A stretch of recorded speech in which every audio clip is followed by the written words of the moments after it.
Hey everyone, this is Carbon. I bring you another deck profile. Today we're taking a look at Magnolia, and specifically Magnolia Masques.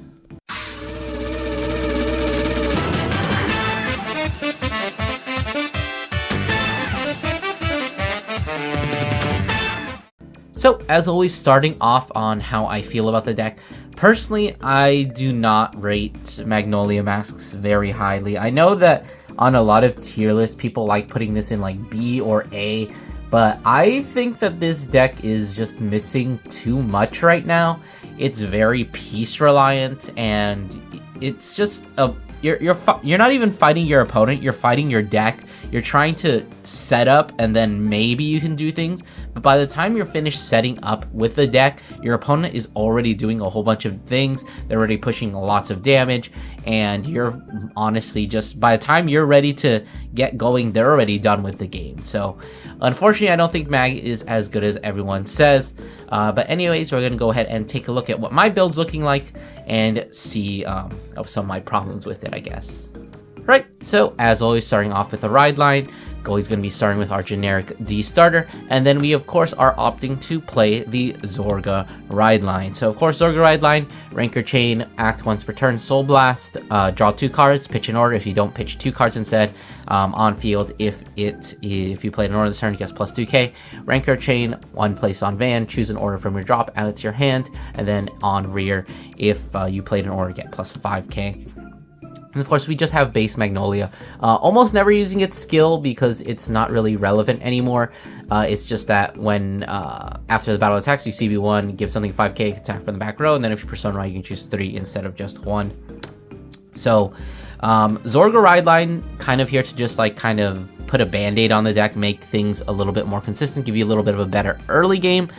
You have to play orders anyway, so you might as well play this one. There is one downside to playing the Zorga ride line that we're going to go over in a little bit, but for the most part, I think Zorga ride line is just overall still very solid for the deck, and for pretty much almost any Stoichia deck that can play it. Alright, so getting into the grade 3s, we're obviously maxing out on the 4 copies of Magnolia Masques. Since it's a new card, let's go ahead and go over it, taking a look at our beautiful secret rare foiling here. So of course, like regular Masques units, it can only be written from a grade 3 card with Magnolia in its card name. Continuous during all your turns. All your regulars with a Dragon Tree marker can attack from the back row, and they get an extra 10k in addition to the 5k that the Dragon Tree marker will normally give them. And then act once per turn, you can remove a card with a different Magnolia. So basically, you can remove base Magnolia. You can technically remove grade 4 Magnolia, but we're obviously not playing that in this deck. But you remove it from your hand, drop, or soul, and then this unit gets a skill that when your rear guard attacks from the back row, you can choose one of your opponent's rear guards and retire it until the end of the turn. So, what to say about Mag Masques? So, if Mag had a skill to set up its own Dragon Tree marker, at least one, I think the deck would be insanely more playable than it already is. But as we are now, we only have 2 cards that can kind of generically make Dragon Tree markers, and you have to kind of play a lot of them in order to actually get it, because if you don't get Dragon Tree markers, you aren't doing anything. You're basically just sitting on this. Sure, you can get a persona ride, but you have no way of attacking from the back row. But when you do that, you are attacking with like plus 15k, so all of your back row attacks are going to be hitting over a defensive. The unfortunate part is your front row units, which are unfortunately not quite as lucky. Actually, in addition to these grade 3s, I am also playing 1 copy of the base Magnolia in the main deck. The reason for this is mostly just because it's possible to search Magnolia from the deck, but it's only top 5. If you've played Magnolia, you probably know what I'm talking about. But it is possible to search, and playing an extra copy of Mag makes it so that that skill does not whiff as much. So you can theoretically persona ride if you are doing terribly and you don't see any of your mask pieces. If you draw into this, then you can at least persona ride and maybe do something from there. But in most cases, this is just a pitch fodder. It's something to call down if you need an extra attacker, if you're desperate, and then you can technically use the skill more than once. But mostly it's just here to be a search target, and that's pretty much it. So one of the issues I've been having with this deck is that the front row attackers are absolute garbage, and a lot of the times they won't even hit. And to fix that, I've added 1 copy of Florence. I think I've said this before, but I think your grade 3 cycle card is what you put into a deck if you are lacking in some firepower, because they have the ability to always hit over defensive, and then they can also be a defensive card themselves. If your opponent hits a trigger, they're an extra 10k shield. But Florence's extra skill is that when it attacks, you discard the top 2 cards of the deck, and then you perform the following: you soul charge, it gets 5k, but if you milled anything but normal units, it gets 15 instead of 5, and then you can also remove an OT to add a unit card from your drop to the hand. So Florence is there to be our front row attacker. Honestly, you could probably swap this Magnolia out for another copy of Florence. You'd do a lot better, because Florence is just always going to be a really good attacker. And like I said, your back row attackers are fine. They're hitting over defensive. They're hitting 25 to 33. But unfortunately, you can't say the same about your front row attackers unless you manage to get Dragon Tree markers there, which doesn't really happen that often, but it can. But Florence, just being a really strong attacker, is really what the deck is kind of still needing. I'll talk more about it as we get into the rest of the deck. But the fact that I can only have 1 slot for Florence is what kind of makes me salty on this deck, I guess. And then just finishing off the grade 3 cards, of course, we are playing just 2 copies of Mask of Hydreigon. Just going to quickly go over it. So when you play it, top 5 cards of your deck, add a Dragon Tree or a Masques unit to your hand, and then shuffle your deck. And then in the drop, if you have a Grade 3 Vanguard without Masques, put it into the soul, reveal a mask from your hand, ride the card you revealed as stand, and then if you have a Persona Ride this turn, you activate Persona Ride. So, like most Mask decks, we are trying to go second so that we can activate Persona Ride. Of course, you can only activate Persona Ride if your opponent is on grade 3, so that's why we want to go second and Persona Ride before they even get a chance. So that Persona Ride is very essential because it's very helpful to our front row units, and it helps them actually hit numbers. Unfortunately, it doesn't help enough, but I think obviously you have to play a Mask. I don't even know why I'm talking about this. Alright, getting into the grade 2s. This is pretty standard. You have to play 4 copies of Dragon Tree Wrench Depth. I think that this is a better one to put at 4 copies just because it does actually search out your masks, and the other grade 1 doesn't. So it's just CB1, get a marker. But this one is very important, especially important in this deck, and you always have to use it because when it's placed on rear, CB1, SB1, choose a rearguard circle without a Dragon Tree marker, put a Dragon Tree marker on it, and then you can search for a Mask of Hydreigon. So this is your combo piece. You need to see it in order to get to your mask, in order to do your Magnolia masks. Very essential, very important. Another card that the next card is not as important. Unfortunately, I'm actually only playing 2 copies of Force Glow Dragon. Let me explain my reasoning. So when I first read Force Glow Dragon, I thought that this was absolutely insane. Like, this skill is nuts. Like, when it's placed on rear guard, except during the battle phase, which you're not going to be doing in this deck, if you are on Magnolia Masks, you can counterblast 1, choose grade 3 or less cards from your drop equal to the same number on your Dragon Tree markers, and you call them to rear. So this is CB1, call 2, call 3, and you can chain this. You can go call this, and then something else, and then skill activate, call that 2 more things. So you can literally fill up your entire blow board with just a Force Glow Dragon. So I thought that this card was absolutely insane. It does also have this other skill. When it attacks, you give your Magnolia Vanguard an extra 5k, which is much less relevant and doesn't really come up that often. So I was like, how can you ever play less than 4 copies of this? This card is absolutely insane. The reason why is this card is not good until you get into the late game. Not only do you have all of your things set up, but a lot of the times you will have not a good drop zone in the early game. You will have not enough CB because you didn't commit all your CB to making Dragon Tree markers. You will just have your board full because you have to call all your wrenches. There's a lot of situations in which Force Glow is just bad and does not do a whole lot. Cases where you don't have CB, cases where you have a full board, cases where you have a terrible drop zone.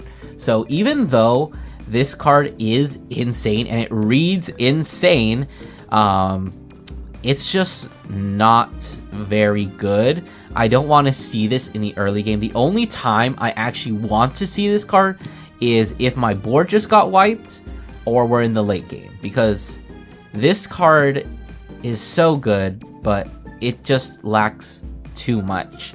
I don't think it is actually very good right now.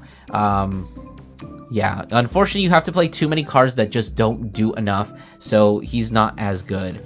So reviving does not matter as much. Alright, so moving on into the grade 1s. I'm only playing 2 copies of the Beast Alvis. His skill is just... The only skill we're really using is when placed, counterblast 1, add a Dragon Tree mark or something that doesn't. It does technically also have Act. You can CB1, SB1, add an order from your drop to your hand, which you could use sometimes, but honestly, I think you need the CB for the Dragon Tree marker placement or Force Glow. Honestly, you'd probably use it on that instead. But only playing it at 2 copies because unlike the grade 2, it doesn't actually do anything else. And I've found that at least seeing one of these is not as terrible as you think, thanks to the fact that Sokeya has a really good order card that we'll be getting into that kind of lets you get away with playing less copies of other cards. But I think that Abyss Alva at 2 is perfectly fine. It's mostly to give me space for a lot of other things that are more relevant, things that are more better, I guess, that are better. Continuing on with that, we do also have the 4 copies of Sylvan Horned Beast Sayril. So Sayril does have the skill that when he's placed on rear from either deck or hand, if you have a Vanguard with Sylvan Horned Beast in its card name, Soul Blast 1, look at the top 5, add a Magnolia from among them, and then shuffle your deck. Then if the important skill is that if you have a grade 3 Vanguard Magnolia in its card name, your Persona Ride also increases the power of your back row units. So let's go skill by skill. So the first one, like I said, playing more masks makes it easier to hit because you don't get compensated if you miss. You just Soul Blast 1 for nothing, which a lot of times doesn't matter, but sometimes it does, and it really sucks to give up a Soul Blast and not hit anything, which is why I'm playing the 5th copy of Magnolia. The mains...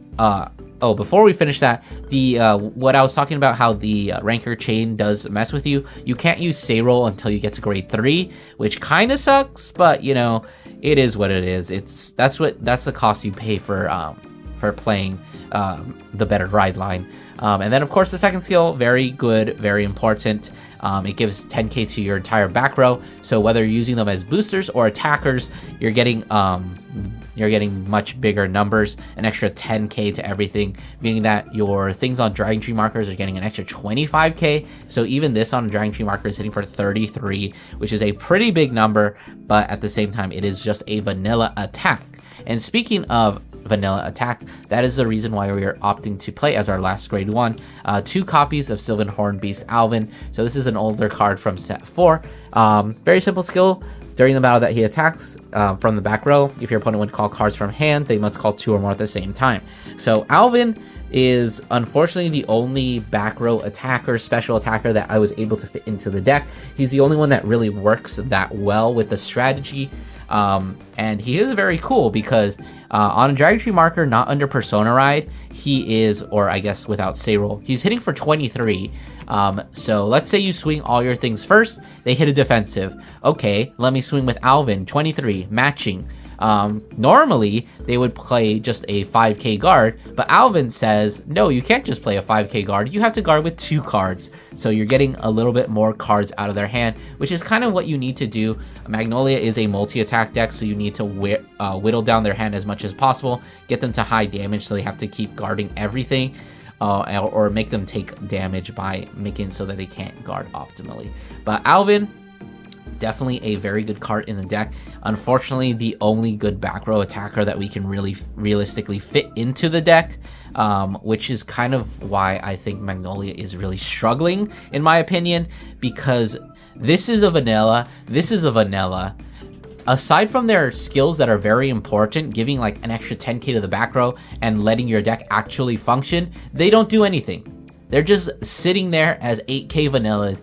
Alvin is the only card in the deck, unfortunately, that actually progresses your games, that gets you closer to dealing all the damage. Whereas these are just vanilla attackers that don't do anything. Alright, and finishing off the grade 1s, we do have 4 copies of Misty Arc Habitat, which is slowly becoming my favorite card. Just quickly going over it. Look at the top 7 cards of your deck, choose a unit card with grade less than or equal to your Vanguard, call it to rear, and then if this card would be chosen, it can, as when you would choose a unit card, you can choose this one, and then if it's called to rear, you add it to your hand instead. So if you get Misty Arc off Misty Arc, you can just add another copy to your hand and try again next turn. But this card is also the reason why I'm feeling comfortable only playing 6 Dragon Tree Wrenches, because this card effectively acts as multiple extra copies of all the other cards in your hand, or in your deck, I should say. Like, let's say you're in a top deck situation, you have an empty board, but you got like 3 Dragon Tree markers, and you still have 2 Force Glow dragons in deck. Well, just play your Misty Arc Habitat. You got a pretty good chance of getting that Force Glow. Call the Force Glow, counterblast 1, call 3. So when you're playing the Habitat, I would consistently think of it as extra copies of everything. That's why we can get away with 6 Wrenches. So you can get away with 2 Alvins. And then, of course, it does actually proc Sayroll, because Sayroll can be called from deck in order to activate its skill. It doesn't just have to be hand. But overall, Habitat, very solid card. I really like it. Alright, finishing off with the basic stuff. 4 PGs. Trigger lineup is looking like 3, 5, 7 crit. Opting to only go for the 7 crit because we want to be playing 4 front triggers. So like I said, your front row is the units that are hurting. The back row hits up to like 33 with Sayroll, so which is why I think fronts are very important. And you know, an extra 20k shield, I will never say no to an extra 20k shield, but I think it's perfectly fine since you're hitting multi-attacks. Playing a little bit of less crits is definitely perfectly fine. And then, of course, just to round out the last couple things, we do have, of course, the 4 heals. Not playing any effect heals just because, you know, that's my preference most of the time. And then Stoicheia OT, because Stoicheia OT is one of the best OTs, and it's very difficult to actually, I don't know, be better than it. Alright, so just going to be finishing off the deck profile with a quick test hand. So let's see. This hand is actually pretty terrible. We want to keep the wrench, at least one of them. I think I put the other ones. Mask decks are decks that do not actually need any defense in the early game, because you just want to keep tanking as much as possible in the early game and just have as much CB by the time you get to grade 3. So after the redraw, we're looking a whole lot better, just because we have the Magnolia Masques, which we need. Unfortunately, we drew into a copy of the Mask of Hydrogen, which is something we don't want to do, but we also have Habitat, and we have Florence for once we get into our grade 3 turn. So things are looking pretty good. Of course, you do need to mulligan for an order, because you want to be using Rancor Chain skill. So to make sure that you do have that. That's something I tend to forget a lot. So going to draw here, drawing into the OT, very unfortunate. So in this case, I'm probably just going to pitch the Mask of Hydrogen right into the Rancor Chain, and then of course use its skill to draw 2 more cards. And then probably just pitching the Habitat. So now we're actually looking fairly decent. Actually, I decided that I'm going second, so I'm going to be drawing another card off of the starter skill, which I should have technically done before I used that skill, but it's all the same. I already had it. So this is kind of the situation you're looking for. You want to be able to Persona Ride more than once. Getting into a crit trigger there, very good. Because after you do your first mask, if you don't have a Persona Ride as a good follow-up play, you're really starting to fall behind. Even though you have like consistent back row attackers, if you don't keep up the pressure, it's very easy to lose tempo and then just easily quickly die. So in this situation, I actually have a wrench in hand, which I could theoretically just play, but what I like to do is use my Habitat and try and get that wrench off the top ledge. Look at that, I managed to do it. So that saves me a card in hand, and it also means that I deck thin a little bit more. So I call out the wrench, of course use a skill, counterblast 1, soul blast 1,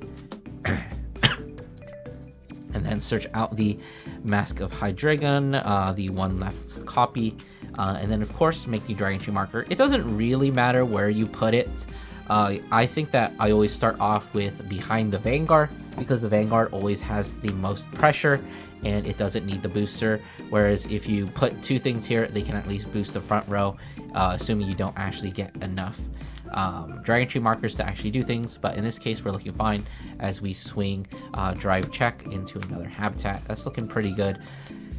Go into our next turn. Gonna take, let's say, 2 damage power. We crit them earlier, so we probably would not heal. Take the 2nd damage, being an Elementaria. Very nice, perfectly fine. So we're gonna draw, drawing into another Magnolia. So in this situation, we could keep the Magnolia to be kind of a multi-attack, or not a multi-attack, just a beater, which I think I might do in this situation, and just get rid of the Mask of Hydreigon. Of course, riding into Magnolia Masques. Not Magnolia, just base Magnolia. Next up, what we can do is we could activate either Habitat, or we could go straight into Masques. But what I think I want to do here is just go ahead and activate the Habitat. Now I'm looking for a Sayrol. There he is, the Sayrol. Normally I could also get this if I wanted more markers, but I do actually have access to another Dragon Tree Wrench since I called the other one. Another good option would be Alvin, but in this situation I think I just want to have strong attacks, so I'm going to call out the Sayrol. Since he was called from deck, I can use his skill, but because I want to kind of use this, actually I'll use the skill because I have a plan. I have a plan, you see. We're going to check the top 5, probably not going to get anything. Yeah, total whiff. Very unfortunate, but because we are going second, and because we have the ability of Masques, we can actually amass more soul without doing anything. So now we would use the skill of the Masques, put it into the soul, and then of course Persona Ride the Mag Mask from hand, drawing the card, and now we have soul, so we can go ahead and call the other wrench using the skill to Soul Blast 1, Counter Blast 1, and then we don't have any more masks in the deck, so we are just going to be calling out the Dragon Tree marker. Now, of course, what I could do here is I could totally just, I would call the Florence to the front row because she can still hit and she's doing a pretty good job. She's a very good girl. And then I just need another attacker, so I'm probably just going to call out my Magnolia back there to be an attacker. So now I'm under Persona Ride. I have 20, 23, this is plus 25, so it's 35, and this is 38, which is a very nice magic number actually. And then of course this is at an extra 10k, so 18, 28, 38 is this column. So even though I don't have 6 attacks this turn, I still have pretty big numbers. So I'd probably just swing the Vanguard first, because we do play front. So we drive check 1, Persona Ride for next turn, drive check 2, another Dragon Tree marker maker. So next turn I will be able to make some more Dragon Tree markers and attack 6 times. You could have also removed this if you wanted to. It depends on if your opponent has a board or not.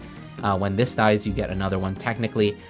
So speaking of that, we can go 38, 35. If they got a defensive this year, 28. You can also mill yourself out if you feel particularly ballsy. Soul Charge 1, that was a very poor decision on my behalf because that is an Alvin that I would have preferred to have. And then, like I said, even if you don't have the Dragon Tree marker, this is still an 18k booster, boosting a 20k attack. So that is still 38 on its own. So you got 38, 38, 35, and then 33, or technically 38 if you use the skill. So pretty impressive attacks there. So like I said, this is my issue with the deck. So if you don't push a lot of damage, you're going into this next turn like 3 damage. Like, sure, I managed to get a decent amount of cards in hand, but if you're not as lucky as me, if you don't get PGs, if you don't get a lot of shield value, if these are all just like 5Ks, you honestly just die in this situation. Like, you would just take all your damage. If you don't get a defensive, you're kind of screwed. So unfortunately, I don't think Mag is as strong as people are saying, but if you want to play the deck, go for it. Alright, that's going to do it for my deck profile of Magnolia Masques. I hope you guys enjoyed. Don't forget to do all those YouTube things, like, subscribe, and I'll see you guys in the next one.